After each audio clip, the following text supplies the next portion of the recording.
Nous avons atteint 97% de notre objectif seulement. Alors, merci d'envoyer vos chèques à l'ordre de ASNA s'ils sont datés au plus tard du 31 décembre.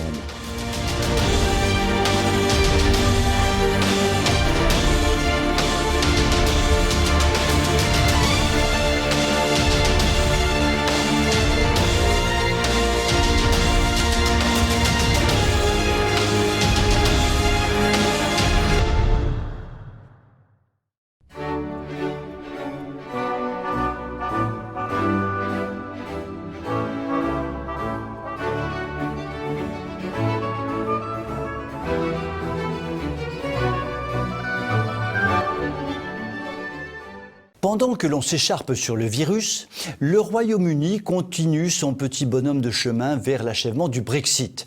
Oh, il y a bien des hauts et des bas dans les négociations, comme on peut s'en douter, mais pas d'avis de tempête dans une pinte de bière. Dans ce contexte, et dans une indifférence quasi générale, la France et le Royaume de sa très gracieuse Majesté viennent de signer un accord d'immigration. Disons-le, il s'agit d'un texte très avantageux pour les Britanniques. Pour les Français, c'est tout autre chose. Et oui, cela ne vous aura pas échappé, cela fait très longtemps que cela dure, l'Angleterre est une île. Donc, si l'accord prévoit que les clandestins ne doivent pas arriver sur le sol de l'île en question, il n'y a que deux possibilités. Soit ils restent en mer, mais c'est un peu compliqué à gérer, et ça n'a qu'un temps. Soit ils restent sur la terre la plus proche. Et qui c'est la terre la plus proche? Eh bien c'est chez nous, bien sûr. Il y en a qui vont être contents à Calais. Déjà que le prix de l'immobilier a percé le plancher du rez-de-chaussée et est tombé dans la cave, ça ne va pas s'arranger. Cette année, ce sont 8000 clandestins, chiffre de la BBC, qui ont tenté de traverser la Manche. Et d'ailleurs, 7 en sont morts. Et les Anglais, pour lutter contre cette situation critique, n'ont rien trouvé de mieux que de tout déléguer une fois de plus à la France. C'est la France qui se charge de faire le sale boulot. Pas question que les migrants arrivent et débarquent, tel Guillaume de Normandie, sur le sol anglais. Et qu'après ça, les Anglais soient obligés de traiter le problème. Ce serait tellement plus simple. Mais non. La bataille d'Hastings, ils ont déjà donné, ils préfèrent éviter tout débarquement. Finalement, vu du côté des Anglais, le raisonnement se tient. Et du coup, l'Angleterre préfère payer. Et de la même manière que l'Union européenne paie des milliards à la Turquie pour gérer à sa place ce qu'elle refuse de faire, eh bien voilà, l'Angleterre veut adopter le même système. Pourtant, nous le savons. Cela fait des années que cela dure, mais que le système ne marche pas. Oui, il y a bien longtemps que la France accepte de faire le job pour les Britanniques contre quelques livres sterling. Mais cela ne marche pas. Depuis les accords du Touquet en 2004, vous savez, le Touquet, comme la maison de Tante Bridgeton, la frontière avec la Grande-Bretagne s'est déplacée sur les côtes de Calais et le nord de la France. Et la France tolère, accepte, assume comme elle peut, exactement comme la Turquie accepte de gérer les réfugiés que l'Europe aurait dû accueillir, c'est-à-dire qu'elle les gère n'importe comment. Et le Royaume-Uni trouve encore le moyen de râler et dire qu'on n'est pas assez efficace. Mais enfin, Macronor imperator pacotilleur, ça ne va plus. Déclare-leur la guerre un bon coup, quoi. Sûr qu'ils vont se prendre une bonne roustée, nos ennemis héréditaires. Parce que vous, chers amis british, allez-y, faites un peu de police sur vos côtes au lieu de vous plaindre. On vous regarde, parce que ça commence à bien faire. Au bout de la chaîne, ce sont toujours les mêmes qui paient les tasses de thé cassées, et ça fait 1000 ans que ça dure. Sur cette conclusion hautement guerrière, je vous souhaite une très belle soirée, et je vous dis à demain.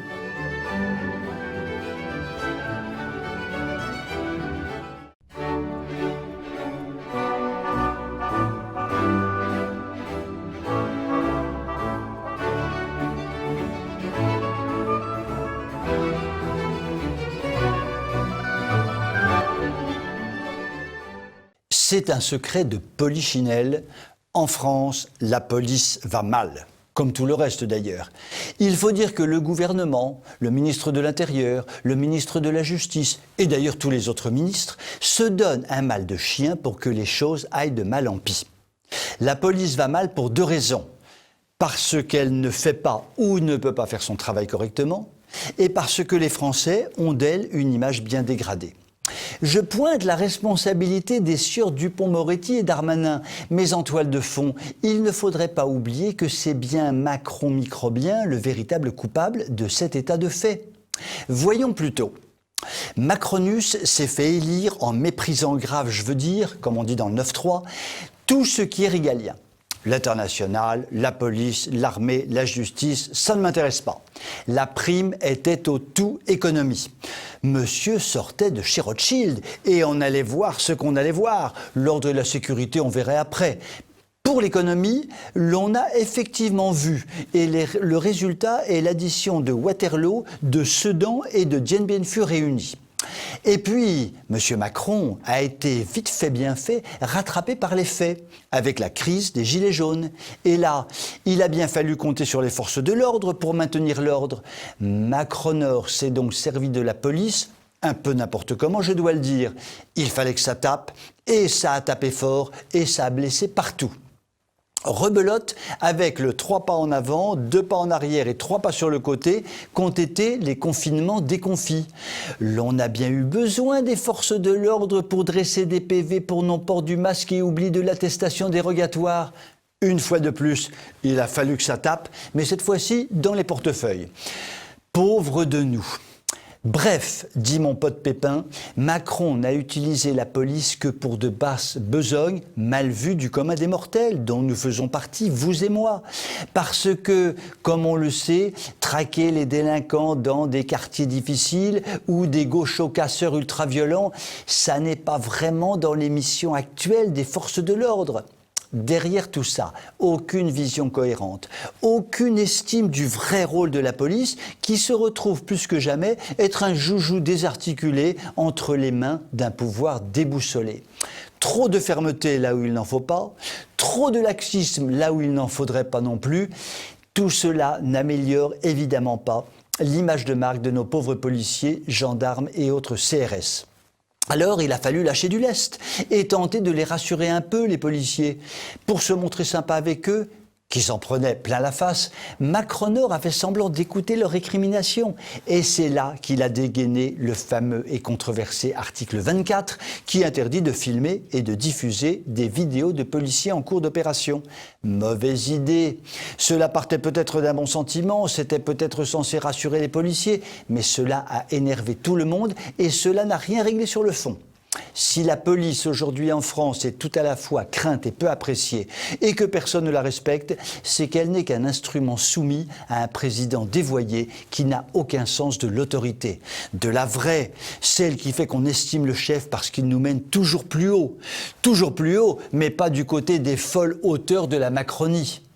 Macronor microbiore tient le toit pour dit. Être chef d'État, ça ne s'invente pas et ça se mérite.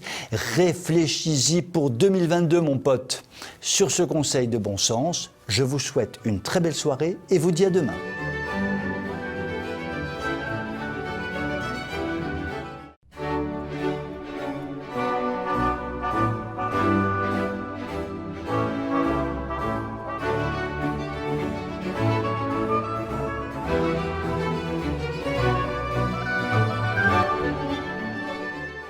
Nous savions déjà que nous avions un chef d'État qui n'est pas un chef et un chef de gouvernement incapable de gouverner. Mais leur cas s'aggrave. Nous voyons depuis quelques semaines que Manuchon et Jeannot Castex sont manifestement, pardonnez-moi l'expression, des billes en droit. Des billes, des cancres, des cossards, des fumistes, comme vous voulez. En effet, en contemplant l'actualité récente, nous sommes en droit, c'est le cas de le dire, de nous poser la question. Notre président aurait-il séché ses cours de droit constit quand il était à l'ENA ? Il avait sans doute mieux à faire en batifolant avec Bricheton. Et le brave Castex, que faisait-il pendant ces années à Sciences Po ? Des parties de fléchettes ? En effet, ces dernières semaines, nous avons eu un Premier ministre qui nous explique qu'il va coffrer les skieurs qui iraient skier à l'étranger. On se demande bien en vertu de quel texte et de quel règlement. Un président qui veut se mêler de débaptiser, rebaptiser rues, places et ruelles, alors que c'est normalement une compétence du niveau municipal. Un Premier ministre qui demande à faire rédiger les lois par une commission indépendante alors que le seul habilité à faire la loi est le Parlement. Un groupe parlementaire, celui de LREM, qui prétend modifier l'article 24 de la loi de sécurité globale en pleine navette parlementaire alors que seul le Sénat a la possibilité de le faire à ce stade. Du coup, on n'arrête pas les rappels à l'ordre de la part du Conseil d'État qui, pour la deuxième fois en quelques mois, retoque une décision gouvernementale, et ce n'est certainement pas fini, de la part du Conseil des droits de l'homme de l'ONU, qui demande aussi à la France de revoir sa copie compte tenu de ses entorses répétées au droit, à la vie privée, à la liberté de réunion pacifique et à la liberté d'expression. Ça commence à faire un peu beaucoup, vous ne trouvez pas ? Finalement, pour le droit comme pour le reste, la preuve est apportée par des instances tierces et objectives qui ne sont pas susceptibles d'être considérées comme d'extrême droite ou complotistes, que nos dirigeants n'y connaissent rien, se croient tout permis et font n'importe quoi. Une preuve de plus, s'il en était besoin, que l'ENA et Sciences Po n'ont jamais été une garantie de la formation de bons gouvernants. Ces deux écoles sont chaque jour davantage la garantie de la déformation et du lavage de cerveau des étudiants qui les fréquentent. Sur cette conclusion en forme de bain-douche, je vous souhaite une très belle soirée et je vous dis à demain.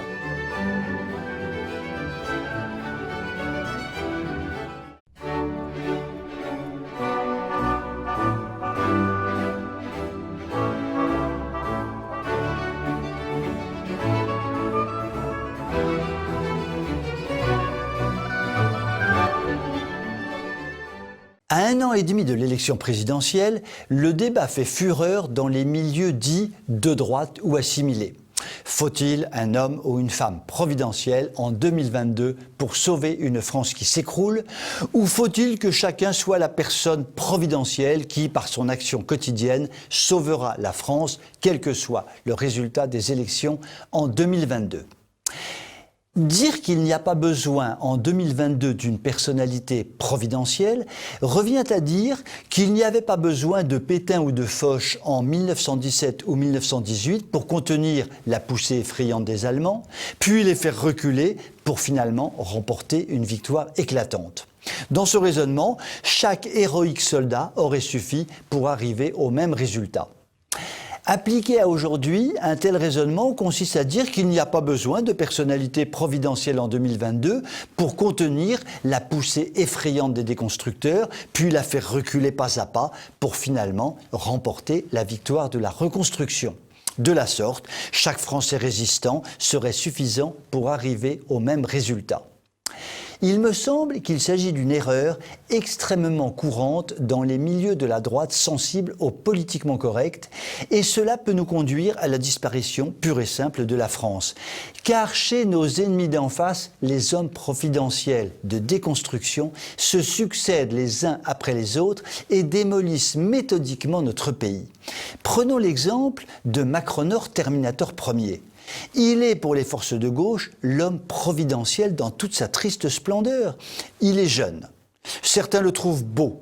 Il est totalement moderne dans sa vie affective, depuis une adolescence gravement perturbée par les assauts intempestifs d'une professeure ayant l'âge d'être sa mère, jusqu'à son affichage actuel avec sa mère épouse professeure. En clair, aucun tabou d'aucune sorte chez lui. Conséquence, dominé dans sa vie affective, il se venge en affichant de façon inquiétante sa volonté de dominer le peuple français. D'où ce cheminement dramatique vers une dictature par laquelle il fait passer à la vitesse de la fusée Ariane les lois de déconstruction. Sa dernière lubie consiste à vouloir retirer définitivement l'enfant de la famille dès le plus jeune âge en interdisant l'enseignement à domicile, agissant ainsi contre la Constitution qui reconnaît aux parents le droit d'éduquer librement leurs enfants. Très honnêtement, Cet adolescent attardé est l'homme providentiel pour les déconstructeurs de tout poil. Le très sinistre Vincent Peillon avait déclaré il y a quelques années qu'il fallait finir la révolution. Macronor est en train de le faire et mérite plus que jamais son titre de Macronor Terminator Déconstructeur. Il est l'homme providentiel des loges maçonniques et fera tout pour terminer le travail de déconstruction le plus rapidement possible et en tout cas avant le printemps 2022. C'est certain. Dans de telles conditions, se poser à droite de l'échiquier politique la question de savoir s'il faut un homme providentiel ou pas semble totalement décalée. L'immensité des problèmes à résoudre pour que vive la France impliquera nécessairement un homme ou une femme d'exception qu'il n'est pas stupide de qualifier de providentiel. Les Français, Dieu merci, commencent à prendre conscience de l'étendue des dégâts actuels et expriment chaque jour davantage leur souhait que soit mis un terme à la folie déconstructrice des pseudo-élites qui nous gouvernent entre guillemets. Il y a donc des motifs d'espérer, ne perdons pas l'espoir.